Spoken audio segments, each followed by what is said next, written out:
Hi, and thank you for joining me. I'm Elizabeth Burden, your host for AZ Illustrated Arts. Have you been feeling inspired lately? Are you looking for a way to express yourself in a new medium? Tonight, join us as we look at some of the many ways that people are learning and teaching art in Southern Arizona. We'll visit a professor who shares her love of a unique art form from her native China. See some of the dynamic but fragile art created by students of the Sonoran Glass School. Visit a downtown Tucson studio where the philosophy is art is for everyone. And I'll have a conversation with Naomi Benaron about her novel, Running the Rift. But first, we'll look at today's top stories. Supporters of President Obama's re-election are crossing party lines to thank Senator John McCain for his work on immigration reform.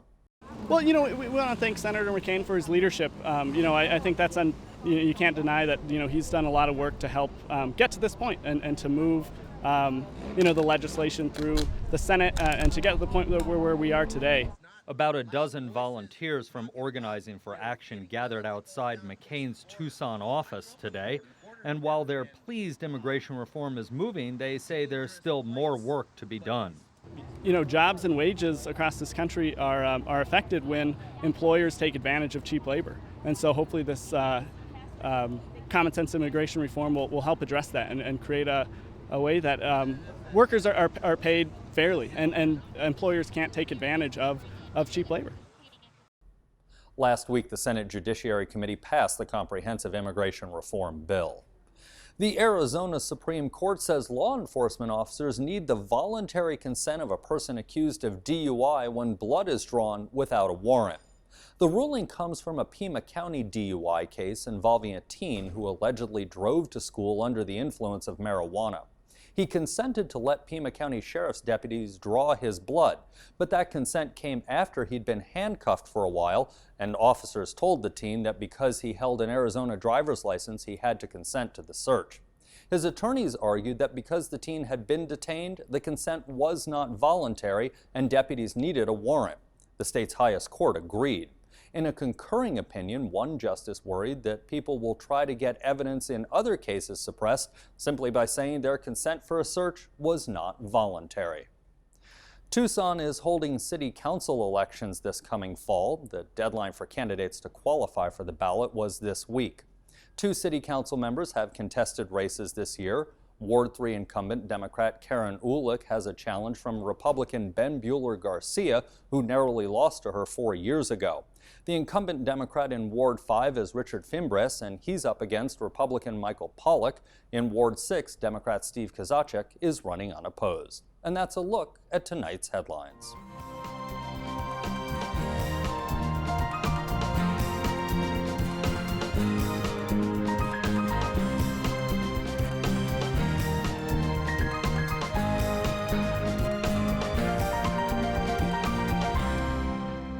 The extensive use of computers and cell phones has de-emphasized the value of handwriting among younger generations.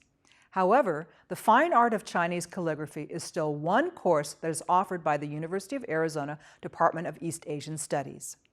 Some practitioners say this ancient tradition has benefits that can extend into other aspects of life. Luis Carrion has the story. The Chinese New Year is the most important Chinese holiday. It's an opportunity for families to come together and celebrate a tradition that is centuries old. Like Christmas, maybe in the United States. This is a good time. Dr. Chia Lin Pao Tao is a professor in the Asian American Studies Department at the University of Arizona. She says 2013 is the year of the snake, and an important part of the holiday revolves around doing away with bad fortune and ushering in the positive energy of the coming year. Because this is the time that they want to expel the old and welcome the new. And usually with a band, line dance, dragon dance, very exciting. And with that, you do some calligraphy, writing happiness, writing spring, all these good words. They hang it on the door. So I'm going to demonstrate the writing of Fu, happiness.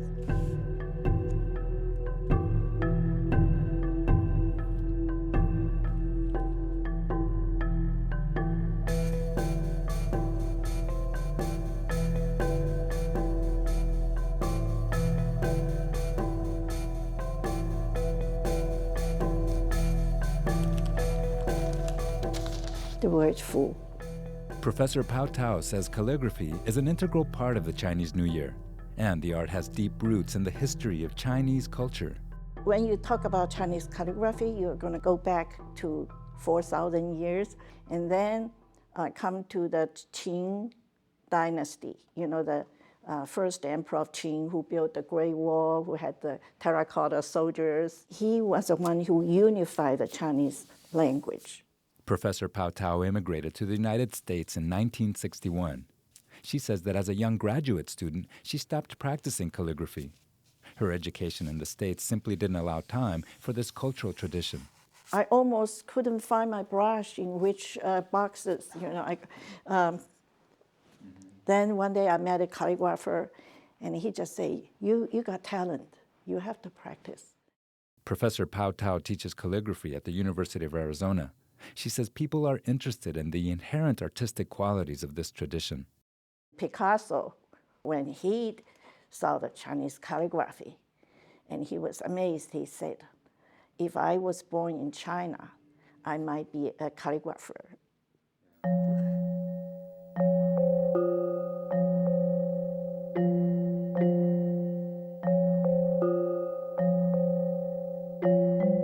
According to the Chinese, maybe in your previous life, you practice, you know, you can never tell. But when I pick it up, I feel I like to do it. But then recently, because of teaching Chinese calligraphy, I really practice a little. Yeah. Professor Pao Tao says calligraphy does require practice and a certain amount of discipline. But according to her, the benefits of pursuing this ancient art are far-reaching and can impact other aspects of life. Those who practice calligraphy can live longer. Why? Because this is a way to meditate. When you write it, you calm yourself down. When you feel stressful, if you do some calligraphy, then you feel you're relaxed. Calligraphy has some magic power.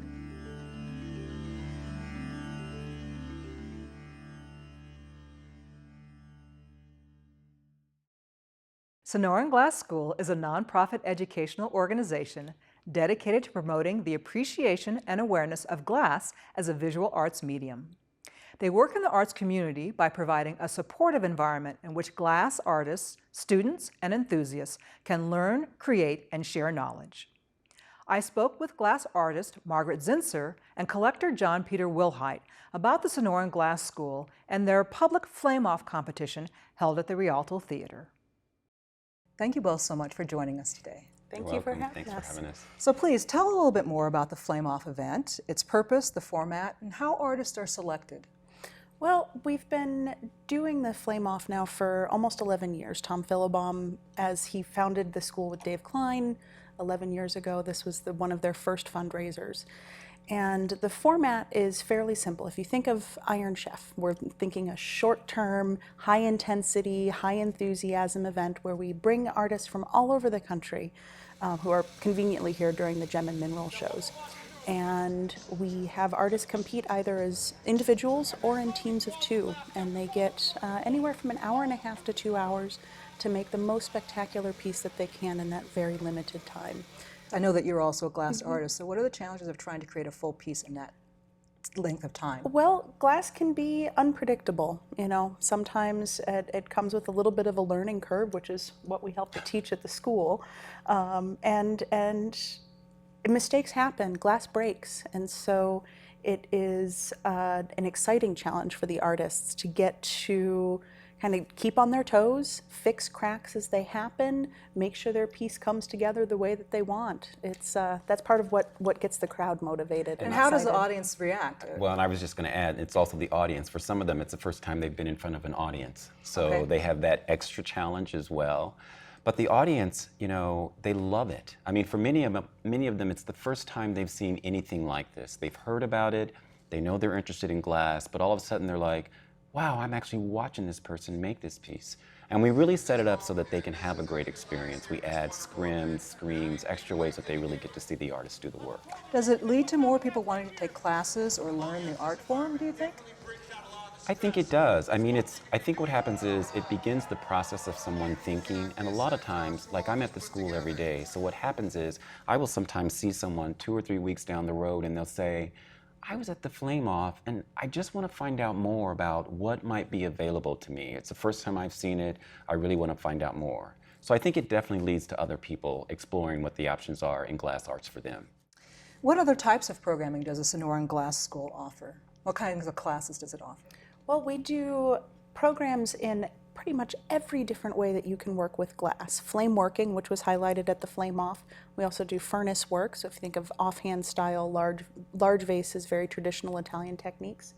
Kiln forming, so anything that can be slumped, fused in a kiln. Stained glass, mosaics. We also teach cold working, so all of the grinding, cutting, polishing, sandblasting. Well, it seems that glass as a visual arts medium is starting to experience a renaissance. Do you think that's true, John Peter? And if so, why is it happening? I do think it's true. I mean, and it's still, I think the Renaissance is still a little slow in getting there. I think a part of it is more and more people are looking at glass and realizing, wow, this is really exciting. Number one, they're getting a piece that they know the person has spent a great deal of time thinking about, whether it was in the warm shop, the hot shop, or the flame shop.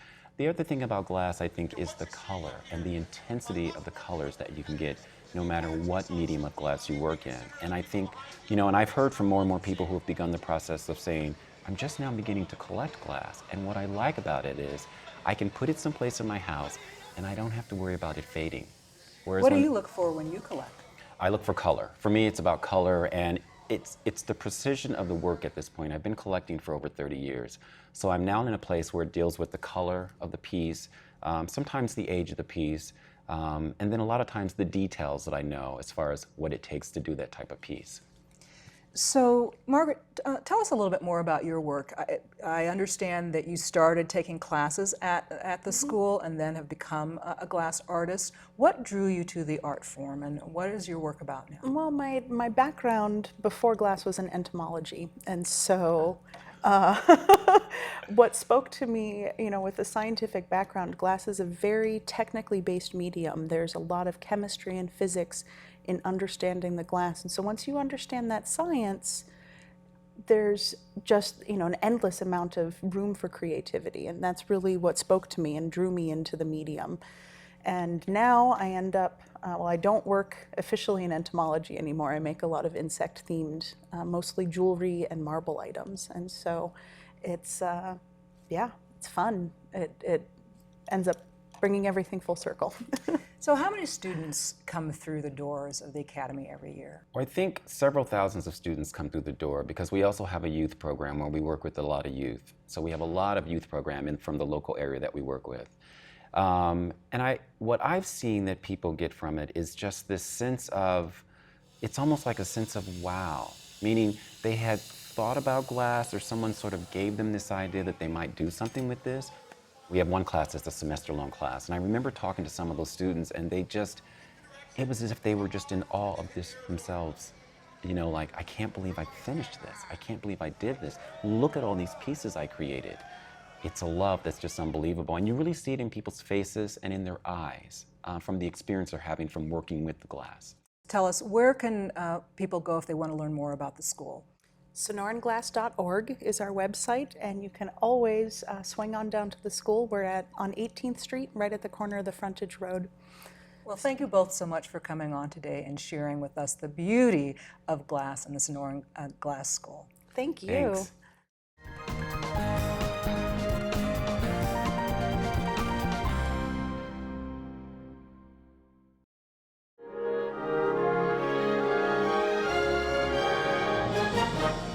Letter sent to the White House was similar to two poison-laced envelopes mailed to New York City Mayor Michael Bloomberg and his gun control group. Good evening, I'm Jeffrey Brown. And I'm Judy Woodruff. On the NewsHour tonight, we get the latest on the suspicious packages that contain threats of gun violence and possibly the deadly poison ricin. Then we take a closer look at James Comey, a former top Justice Department official in the Bush administration, widely reported to be President Obama's pick to head the FBI. We begin a series of reports on long-term care in America. Tonight, Ray Suarez tells the story of one woman's struggle to care for her mother with Alzheimer's. Nobody understands my mother the way I do. And someone can take care of her and provide sustenance, but no one can take care of my mother the way I can. We examine a Chinese company's bid to buy Smithfield Farms, one of America's oldest and biggest pork producers, and the questions raised by the deal. And we close with the authors of a new memoir, brothers who came from India to the U.S. in the 70s and became doctors at the top of their fields. And that's all I had on tonight's NewsHour. Lots of kids will have free time on their hands. We have some suggestions, like a book of portraits. A lot of these pictures are very kid-friendly. A child would look at it and say, I could do that. You could then pull out the crayons and say, great, let's make our own portraits. I'm Renee Montaigne, our summer reading list on the next morning edition from NPR News.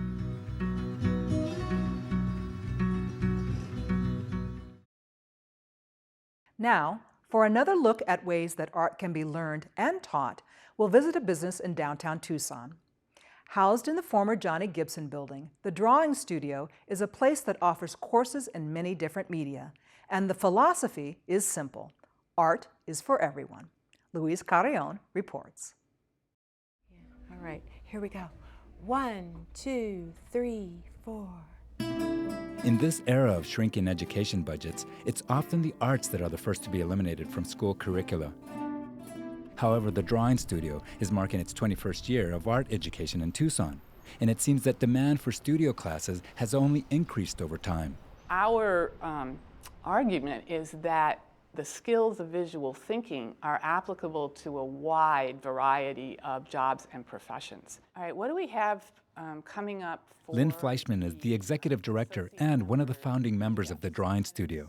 She says this nonprofit visual art cooperative, located in downtown Tucson, seeks to cultivate the skills of something she calls visual intelligence. Drawing or painting or any art is a skill to be learned. It's not a talent. It's not an inborn talent. The curriculum teaches the skills of observation and teaches the skills of paying attention, as odd as that sounds. As anybody who has tried to meditate knows, learning how to pay attention is not easy.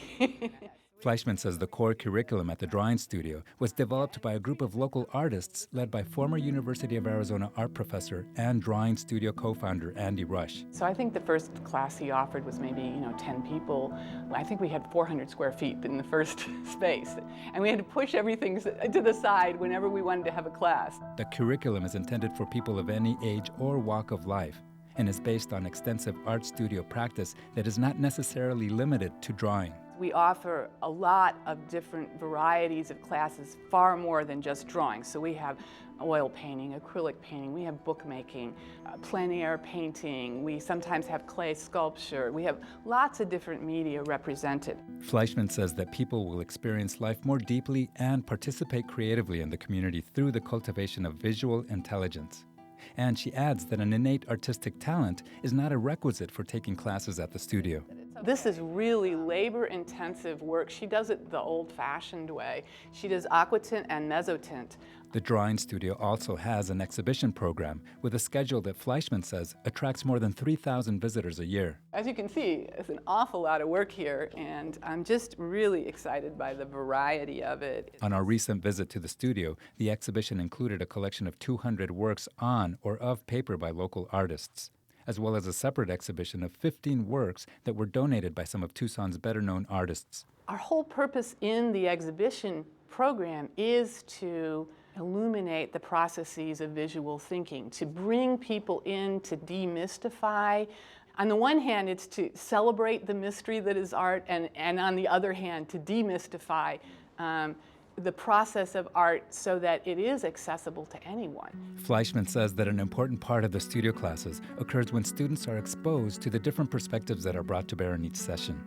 Although the classes are taught by accomplished artists, it's often the opportunity to see how each individual interprets a subject that provides the lasting impression. There's nothing more fun than at the end of the evening of, say, a class in drawing or pastel or something, to take 12 different still lifes, all of the same still life, and put them up on the wall and look at them. Every single one is different. Every single one really expresses the individuality of the artist. You know, very self-expressive, and every single one is a valid truth about what people are seeing. That kind of experience begins to spill over into other arenas of life, and people report really life-changing distinctions after they've been involved in studio practice over a period of time. And the comment we've heard most often is, "I see the world differently." You can see the world a little differently and get more information on the Drawing Studio by logging on to azpm.org.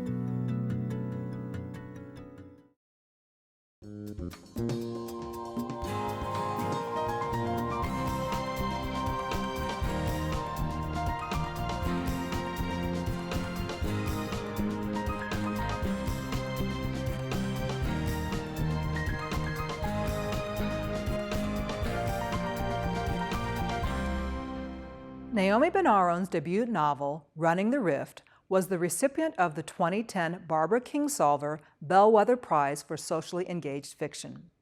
The novel is about a young Tutsi boy growing up in the years leading up to the genocide in Rwanda. Her short story collection, Love Letters from a Fat Man, won the 2006 Sharat Chandra Prize for Fiction. Naomi lives in Tucson, and she joined me in the studio to talk about the inspiration behind her work. Naomi, thank you for joining us. Thank you for having me. How did this book come to be?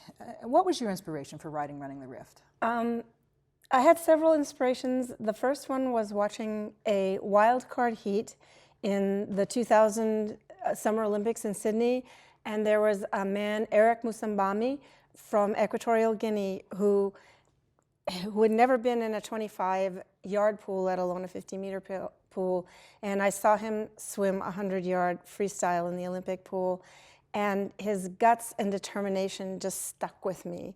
And then I started taking writing classes. Then I started working with African refugees through Jewish Family and Children's Services. Then I decided I was taking fiction classes with Meg Files. I decided to write about East Africa. I ended up going to Rwanda with my dog trainer, and that was it. Once I hit Rwanda, I knew that was the place I had to write about.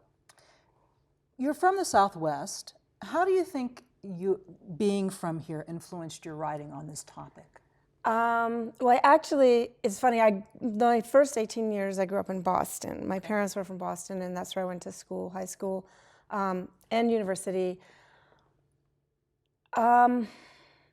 I think it influenced me because being in such a beautiful place and being in such a place where nature is everywhere around you, it really taught me to be aware of setting and to be aware of my surroundings and how surrounding influences character. What about the Rwandan countryside or the people really struck you, and how do you feel that they come through in this book? I fell in love before we even landed. We were coming in with, as I say, I went with my dog trainer. We'd been up for 2 days flying in. We came in on this rickety little plane, and it was just, the sun was just coming up. And this verdant landscape just rose up under the wings. And then you get closer, and you see it's like a patchwork quilt. It's all terraced fields. And Rwanda is called the land of 1,000 hills because it's very, very mountainous terrain. And it was such an incredibly beautiful, colorful country, and the people wear these beautiful, colorful wraps, and they were so friendly. That's what really struck me. They would come up and talk to you, and if you spoke a few words of their language, they were just delighted. And it seems like, as you describe the beauty of the countryside, that would make for a jarring setting for the atrocities that happened in the country. So how do you deal with the juxtaposition of those two things, the ugliness of genocide and the beauty of the countryside? Well, as a writer, you can't get any better than that because you have this incredible beauty, and the people of Rwanda love Rwanda. They've loved Rwanda forever, and people who are in exile always talk about going back to Rwanda. And yet, you had this event that did not come out of the woodwork. It was building and building and building. And so on the one hand, you have the physical beauty, and then you have the terrible reality of what people can do to each other. Would you read us a selection from the book? I would love to. So I'll read something kind of in the beginning. I'll say a few words about Jean-Patrick. He is the son of a schoolmaster. He comes from a town called Canggu, and his father was the schoolmaster, and he's killed in the first chapter, not through any act of violence. He was in a car accident. There are lots of car accidents, less now, but back then there were a lot of car accidents. I was almost in several myself.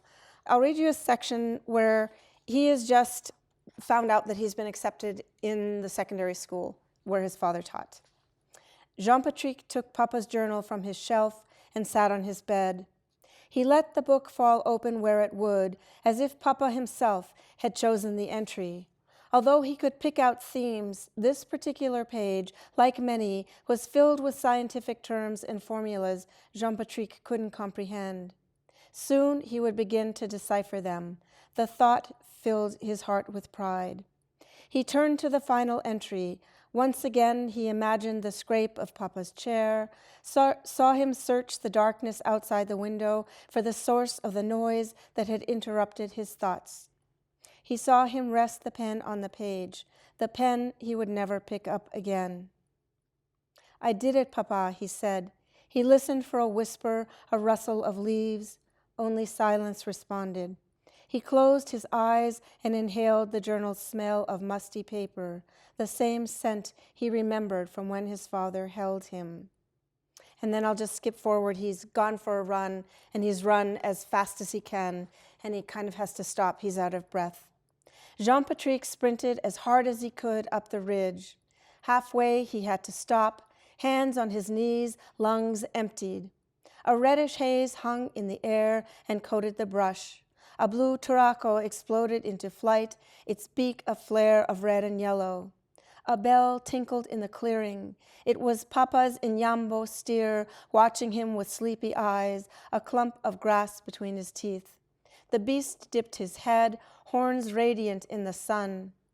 Jean-Patrick jogged to him and stroked the quivering skin. With a flash of understanding that took his breath, he saw that his father lived in all that surrounded him, and that every breath of wind contained his father's blessing. Thank you so much for joining us. Thank you. Author Naomi Benaron will be appearing with Craig Johnson, Jonathan Tropper, and Tom Zellner at the Tucson chapter of the Brandeis National Committee's 17th Annual Book and Author Luncheon, with events happening on March 6th and 7th. Proceeds from this event will benefit Sustaining the Mind, a Brandeis National Committee fund that supports cutting-edge research in neuroscience and science scholarships at Brandeis University. You can find more information online at azpm.org. That's our show for tonight. To post a comment on any of these stories or to keep up with the latest news, visit our website, azpm.org. I'm Elizabeth Burden. Thank you for watching.